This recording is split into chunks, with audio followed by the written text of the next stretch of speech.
How to receive money through WorldRemit. Hi everyone, welcome back to the channel. In today's video I'll guide you through the steps on how you can receive money through WorldRemit, so just make sure to watch the video till the very end. If you'd like to receive money through WorldRemit, all you have to do is simply go ahead and then first of all launch the WorldRemit app or the website. Let's say that you sent the money to a recipient and they don't have WorldRemit account, but you sent it to their number or an email address. You have to understand how the process works. So let's say you send them money, they'll basically get an SMS explaining that they just need to download the WorldRemit app and register for their wallet to access it. Now in case you also don't have WorldRemit, somebody sends you money, you'll get an SMS saying that in order to receive the money you have to register for a WorldRemit account.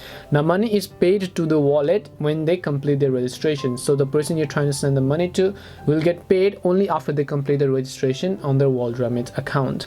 And they'll basically have up to 14 days to register before they return the money back into the sender's address, which means that if you send money to someone who does not have a WorldRemit account and then basically they go ahead and then do not register for a WorldRemit account, the money will be refunded back into your account. That's how it works. But if they do have, then they can click the link, sign up for it, and then successfully create a WorldRemit account in that way. This way you can receive money through WorldRemit. Hope this video was helpful to you guys, and if it did help you, make sure to leave a like and subscribe to the channel, and if you have got any more questions then feel free to leave them down. Thank you very much for watching till the end of this tutorial, and see you soon in the next video.